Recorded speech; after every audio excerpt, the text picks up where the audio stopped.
menurut saya membuat saya agak shock juga. Jadi tadinya pasiennya kondisinya baik gitu. Kalau itu malah terbalik, jadi kondisinya jelek, kemudian membaik, bahkan sudah sadar bisa bicara, tapi dalam waktu beberapa jam kemudian tiba-tiba meninggal.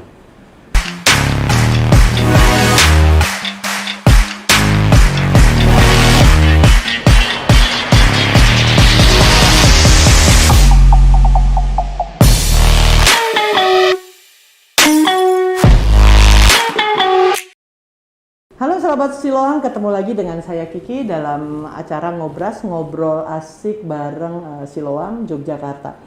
Kali ini kita kedatangan tamu yang istimewa. Jadi beliau seorang dokter. Beliau juga merupakan dokter saya juga. Dokter saya pribadi maksudnya.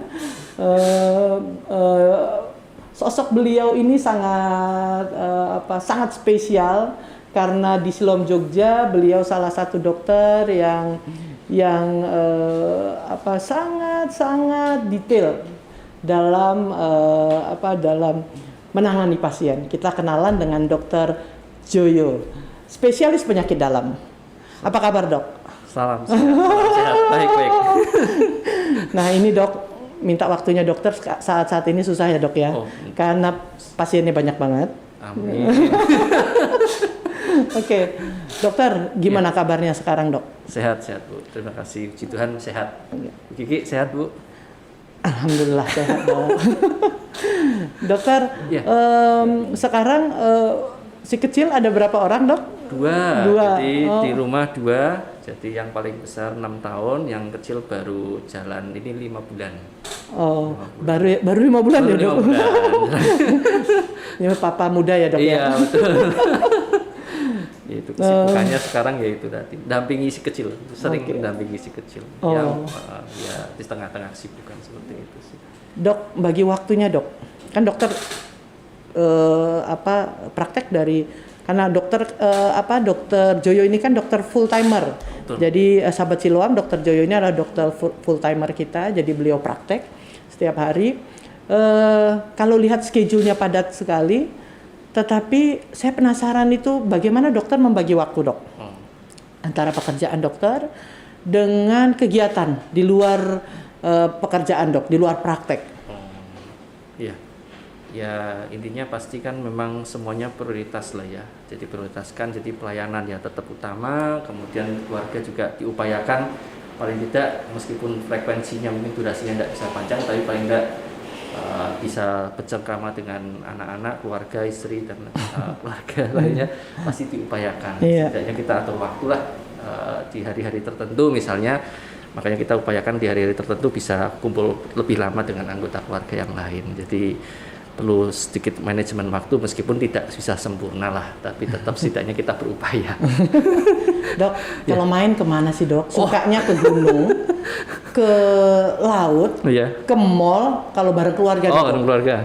Kemana, Dok? Saya penasaran kalau Dokter Joyo, healingnya itu kemana, Dok? Kalau saya sih healingnya sebetulnya agak sederhana sih, Bu ya. Sebetulnya kalau ya seperti orang-orang tua pada umumnya lah ya, ketemu anak, main-main sama anak itu kan suatu healing sendiri sebetulnya. Cuma kan mungkin anak-anak pingin seneng jalan atau kemana. Cuma kan emang terkendala ini kan masih pandemi baru mulai. Pandemi juga, jadi kan pandemi baru mulai usai. Ya sebetulnya kalau saya pribadi sih saya sukanya kayak wisata alam gitu, menyenangkan sih, lihat-lihat seperti ke laut atau ke gunung sebetulnya oke. Suka juga, Dokter? Juga. Cuma kan memang karena kan butuh waktu lebih panjang, sedangkan waktu kita kan nggak terlalu lebar, lebih panjang ya, jadi ya yang terdekat aja, yang penting bisa keluar bareng keluarga, jalan-jalan bareng, nemenin si anak main gitulah ya yang dekat-dekat ke mall gitu ya juga salah satu tempat yang cukup favorit untuk bermain dengan keluarga lah, yang paling sederhana dan dalam tempuh waktu yang nggak terlalu jauh. Jadi adventure, Dok. Suka juga dong berarti. Dokter berarti nyupir sendiri masih keluar, Dok? Masih hobi? Kalau nyupir sendiri masih hobi. Nyupir masih suka sih, itu kegiatan. Jadi kalau setiap sore memang kegiatan saya sore itu sebenarnya banyakan nemenin si kecil. Jadi nganter anak les. Jadi mungkin iya. Jadi sempat ketemu pasien juga bingung. Ini dokter Joyo ya? Iya, kayaknya kegiatannya kalau sore ya gini, ketemu anak les, nganter anak les, nungguin anak les, masih kayak gitu. Jadi memang di sore hari masih banyak kan kadang-kadang nemenin anak les dan lain sebagainya. Jadi waktunya diatur ya kalau sudah sore kan karena prakteknya pagi di Siloam, sore sudah ada waktu kosong. Jadi saya berupaya untuk dampingi putra, untuk putri saya untuk ya kegiatan sehari-hari misalnya les atau apa saya biasanya saya yang antar seperti itu. Dok, karena dokter ini kebetulan ya sahabat Siloam, Dokter Joyo ini istri beliau juga merupakan seorang dokter spesialis penyakit dalam juga ya dok ya. Jadi saya bisa membayangkan itu betapa sibuknya ya dok ya, pengaturan waktu memang mesti harus dibagi. Tetapi yang saya penasaran. Sebenarnya dokter itu hobinya apa gitu loh dok? Hobinya yang benar-benar hobi loh dok? Kalau hobi sebetulnya saya olahraga itu hobi sebetulnya. Cuman olahraga yang permainan. Jadi kalau ada catur gitu. Jadi kayak basket, sepak bola itu memang saya suka. Serius dok? Emang suka. Jadi kalau ada teman yang mau ngajakin saya kalau waktunya cocok sih sebenarnya dengan senang hati. Sepak bola juga dok? Sepak bola juga suka saya. Gitu? Coba kemarin sempat dengan anak-anak Siloam juga saya beberapa kali ikut kok. Kayak Mas Bimo, terus kemudian yang dari petugas security, kemudian yang pengantar makanan itu dari dapur. Itu juga sering rutin seminggu sekali. Gitu dok. Sebelum pandemi, Pak Agung gitu juga yang bagian maintenance. Saya beneran nggak nyangka loh dok. Saya pikir dokter itu hobinya itu yang sifatnya nggak berbau-bau olahraga luar gitu yang. Gitu. Jadi masih main kok dulu kita. Masih suka main. Terus kalau yang hobi sendiri, ya sebetulnya agak malu dengan usia sih ya. Main game. Saya masih main game online terkadang seperti itu. Jadi masih game online saya. Jadi kalau sama si Bimo itu juga kadang-kadang mabar bareng kalau pas malam-malam itu. Gitu. Kalau pas ketemu masih mabar bareng kayak kadang-kadang. Cuma kan kadang-kadang si Bimo waktunya nggak pas. Jadi kalau saya yaitu kalau malam masih mabar. Jadi makanya kalau IGD telepon jawabnya cepat itu sebetulnya bukan ngapain lagi main game. Game aja. Tapi feeling ya dok ya. Feeling saya seperti itu. Jadi yang simpel-simpel kok. Untungnya dari dulu memang saya kebiasaan dari kuliah ya. Jadi sejak dari kuliah itu kan memang suka hobi main game. Jadi memang dari dulu kebawa sampai sekarang. Kalau dulu mainnya di warnet. Kalau sekarang ya karena tadi sudah umur segini kayaknya kok nggak cocok main di warnet. Lagian sekarang udah canggih dong. Jadi main di rumah sendiri udah bisa. Mobile gamer aja sih mainnya seperti itu. Nanti bisa barengan dok sama anak. Iya. Bisa bareng sama anak kalau anak udah gede ya dok. Iya, tapi sih luar biasa sih. Maksud saya ternyata sosok ya dokter. Karena kita kalau ketemu kan kalau di rumah sakit itu kan kelihatan kan serius ya dok ya. Ternyata ya itu tadi sisinya dokter itu ya ternyata ya olahraga juga, sport, terus main game dan juga dokter.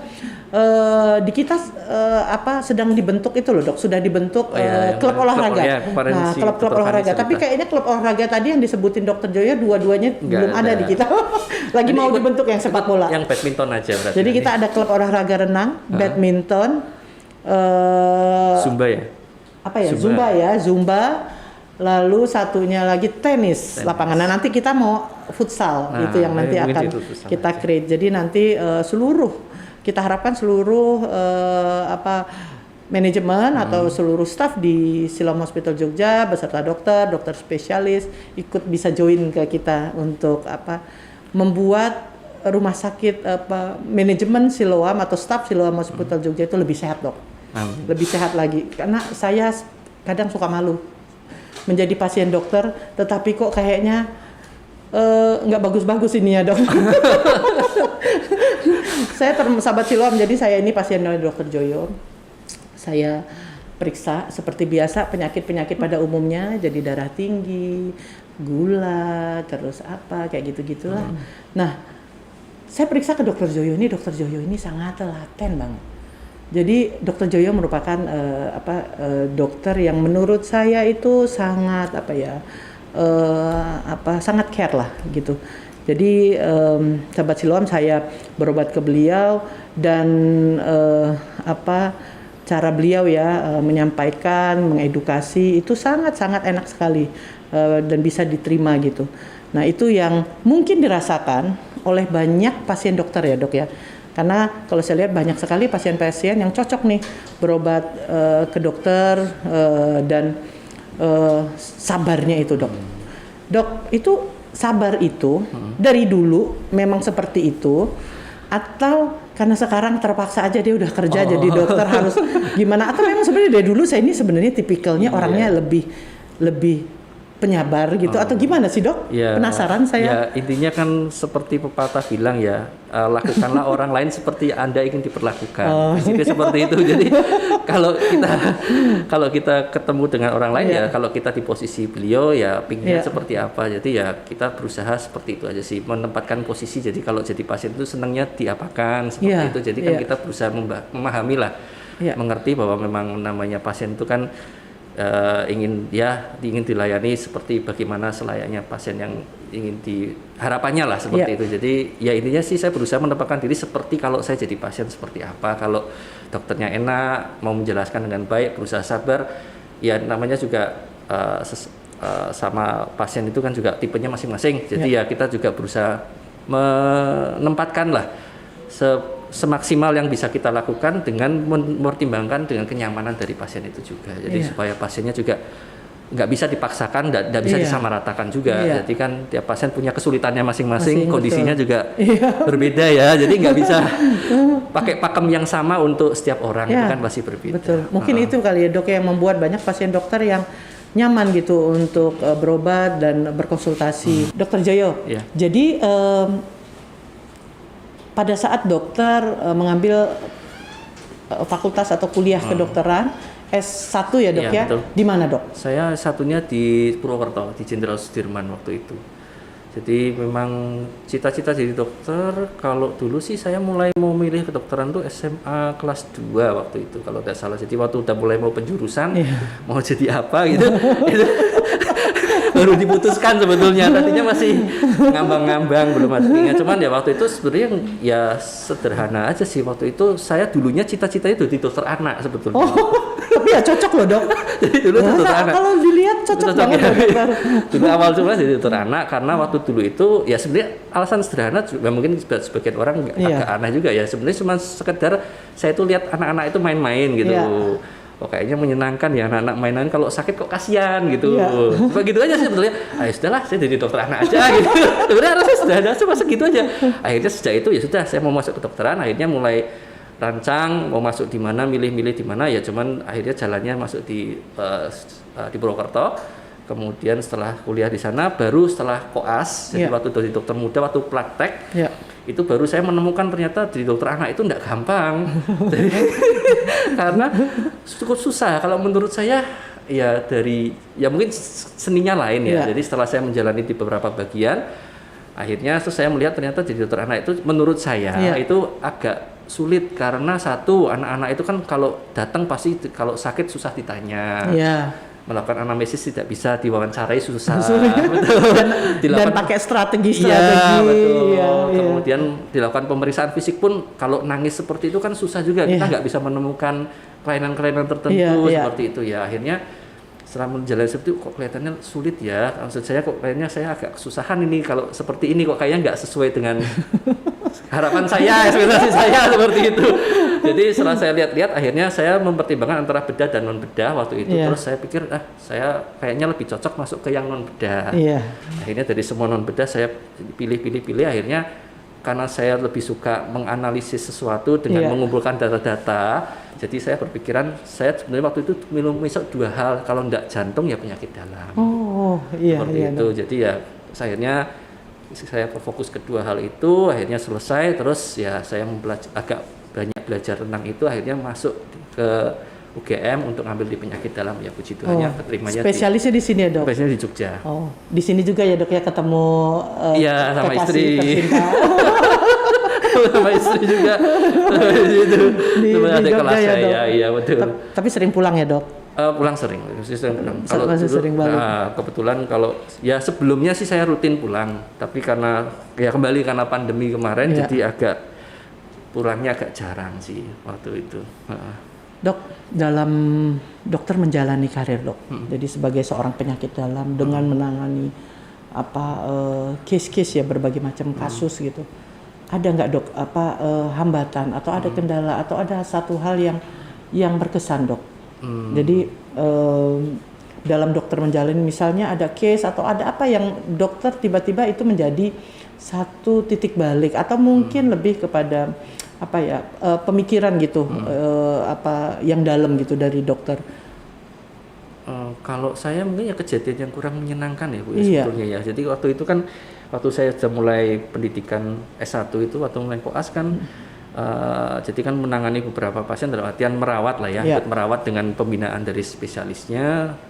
Ya menurut saya memang kita itu kan manusia, waktu itu memang sadar banget. Akhirnya saya tersadarkan bahwa kita itu cuma manusia, jadi intinya seperti itu. Kita itu hanya bisa berupaya. Hal-hal yang tidak kita prediksi sebelumnya itu bisa aja terjadi sewaktu-waktu dan itu mungkin kita nggak bisa tahu seperti itu. Jadi dari pasien yang tadinya kondisinya buruk kemudian membaik dalam waktu hanya beberapa waktu bisa langsung tidak sadarkan diri langsung meninggal. Jadi waktu itu menurut saya membuat saya agak shock juga. Jadi tadinya pasiennya kondisinya baik gitu. Kalau itu malah terbalik. Jadi kondisinya jelek, kemudian membaik, bahkan sudah sadar bisa bicara, tapi dalam waktu beberapa jam kemudian tiba-tiba meninggal. Nah itu saya juga agak shock juga dalam artian kok bisa secepat itu ya kondisinya, dalam artian dari kondisinya jelek membaik terus kok tiba-tiba setelah meninggal dunia itu kan agak ya buat saya juga secara pribadi juga merenung apakah ada yang kekurangan-kekurangan apa, dan di sisi lain juga kita ya paling tidak tersadarkan sehebat apapun kita ya kalau memang Tuhan punya sudah berkehendak lain tidak bisa. Jadi ya harus banyak-banyak mohon pertolongan lah intinya seperti itu. Kita hanya bisa berupaya, kita itu cuma manusia biasa. Kembali lagi ya Dok ya. Seperti itu kita Tuhan, kita hanya bisa berupaya membantu, menolong, tapi kesembuhan dan lain sebagainya itu Tuhan yang kasih. Jadi tidak perlu kita merasa kita hebat juga, tapi juga jangan sampai kita tidak berupaya maksimal lah seperti itu.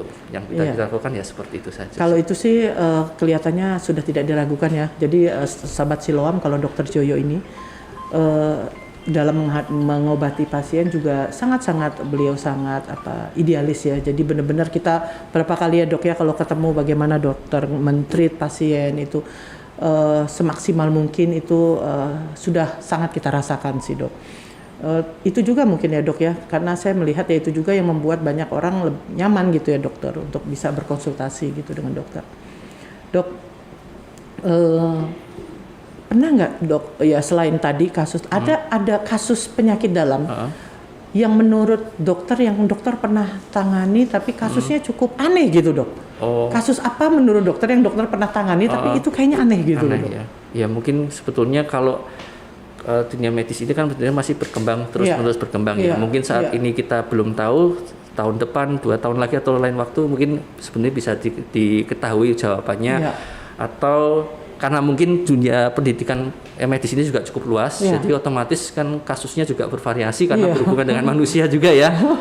Variasinya banyak sekali dan pintu masuknya pun tidak bisa diduga. Jadi ya untung kalau sekarang kan kita ada internet, bisa kita searching, bisa kita Google betul, bisa kita cari, kita bisa melihat di studi-studi atau di kasus-kasus di tempat lain, di negara lain kan bisa kita pelajari di situ. Memang kasusnya cukup banyak sih sebetulnya, yang aneh-aneh, yang unik-unik. Yang terakhir ini loh Dok, saya penasaran. Kan yang terakhir sekali ini yang heboh banget adalah yang gagal ginjal. Gagal ginjal. Yang anak-anak. Itu saya sampai terpikir gitu. Bisa ya sampai seperti itu menurut dokter.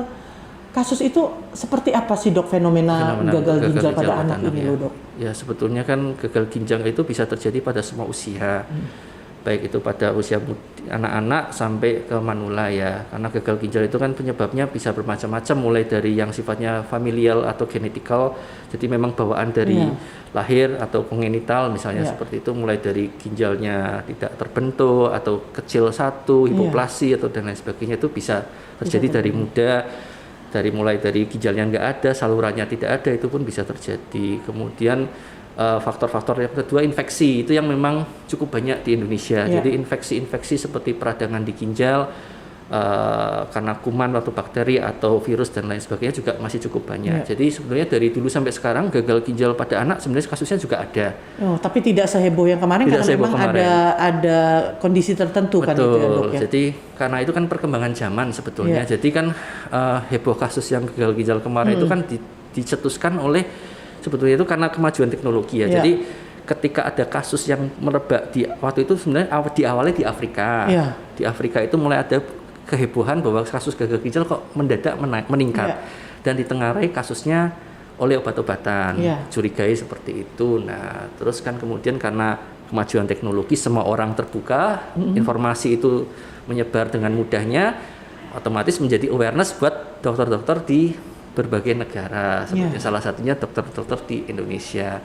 Nah, setelah terjadi seperti itu, awareness-nya meningkat. Nah, ketika ada kasus-kasus yang dicurigai ada gangguan ginjal yang sebabnya tidak pattern atau polanya itu tidak khas untuk kasus-kasus tertentu, nah muncullah pemikiran jangan-jangan ini akibat obat-obatan. Sebetulnya gangguan ginjal banyak, cuma memang perlu penyelidikan lebih lanjut untuk memastikan bahwa apakah ini karena obat atau karena hal-hal yang lain, seperti itu. Dan itu masih terus ya dok ya, maksudnya masih diteliti sebenarnya fenomena terakhir betul. itu. Jadi masih belum bisa kita bilang apakah murni dari obatnya. Dalam hal ini perlu dijelaskan bahwa bukan obat yang aktifnya ya sebetulnya bermasalah, bukan bahan aktifnya, karena kalau bahan aktif pasti kalau itu bermasalah pasti ditarik dari peredaran. Cuma ini kan yang jadi masalah kan bahan pelengkapnya atau pencampurnya lah seperti itu. Jadi bahan pencampurnya itu terkadang dipakai dengan dosis yang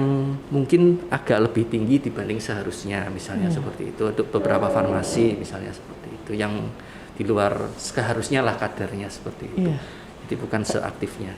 Karena kalau lihat ya dok ya penyakit gagal ginjal ya, penyakit ginjal ini kita lihat semakin ke sini ya dok ya, itu memang semakin banyak dan rentan usianya juga mungkin karena memang pola hidup ya dok ya. Kalau zaman dulu orang-orang dulu dengan orang sekarang beda ya dok ya, minuman yang masuk atau apa. Cuman sebenarnya dok, gagal ginjal orang kalau sudah terkena ginjal gitu dok, bagaimana mereka bisa tahu dok gejala awal?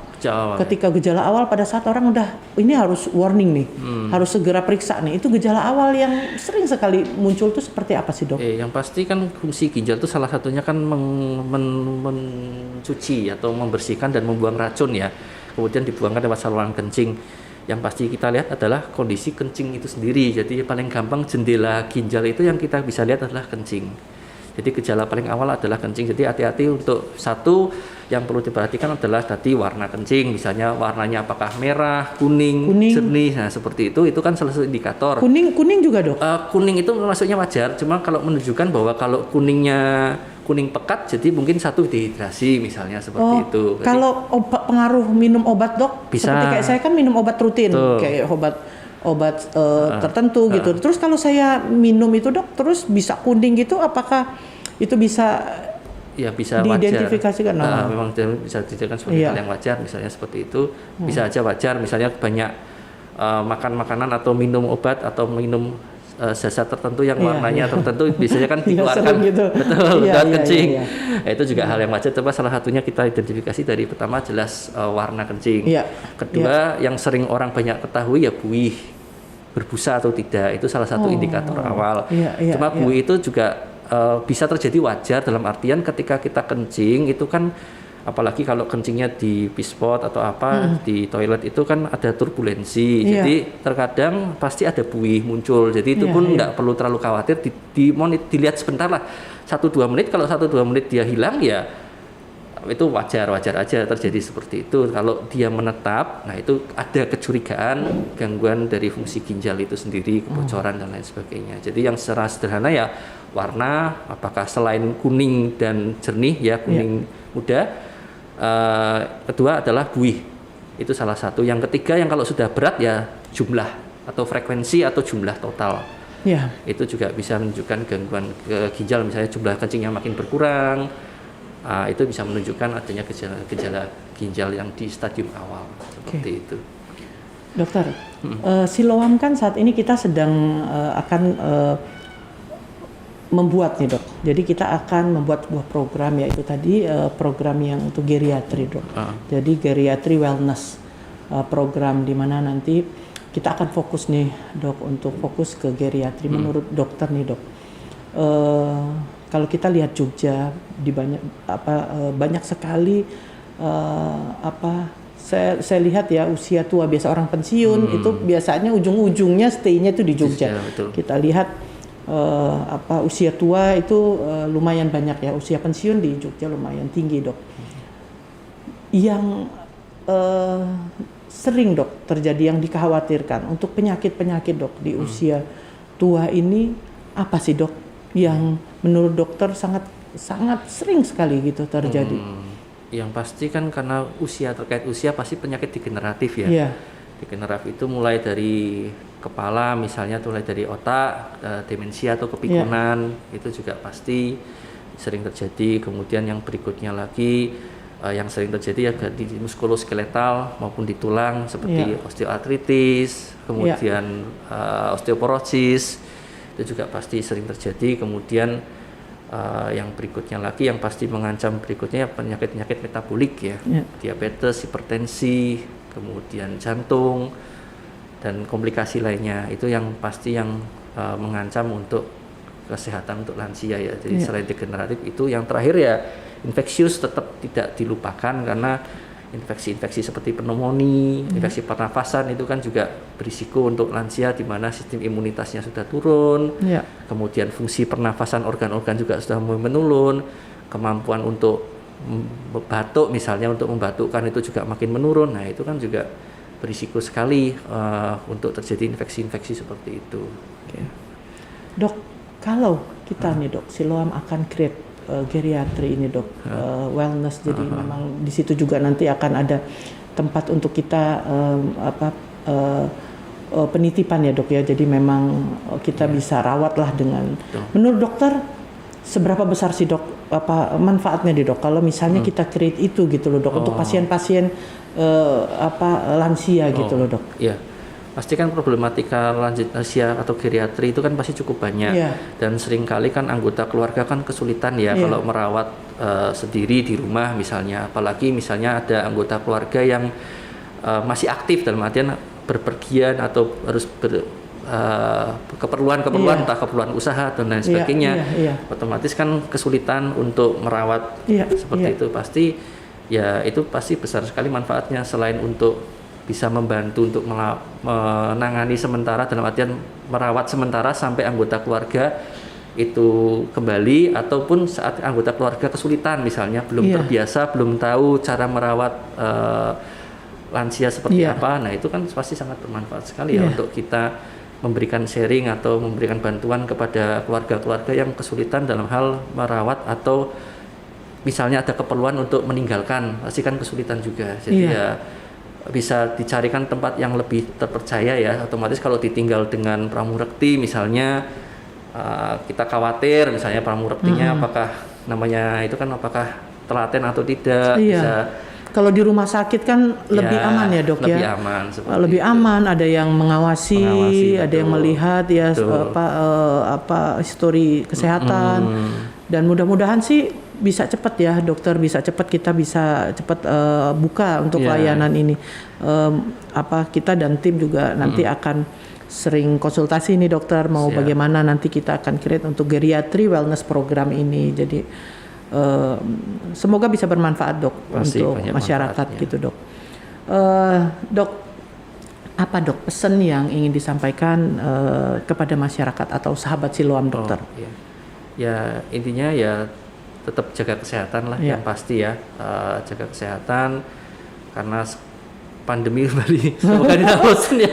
Ini sekarang ini sahabat Siloam. Mungkin kalau kemarin lihat kita tanpa masker, sekarang ini ya itulah karena kita ngobrolnya sama dokter spesialis penyakit dalam. Jadi yang sudah sangat update. Jadi kalau saat-saat ini ternyata lagi cenderung meningkat ya, cenderung meningkat lagi sahabat Siloam. Jadi sahabat Siloam di rumah harus hati-hati. Jadi lihat saat ini kecenderungannya meningkat, harus hati-hati, tetap prokes ya dok ya. Tetap prokes. Iya, tetap harus prokes.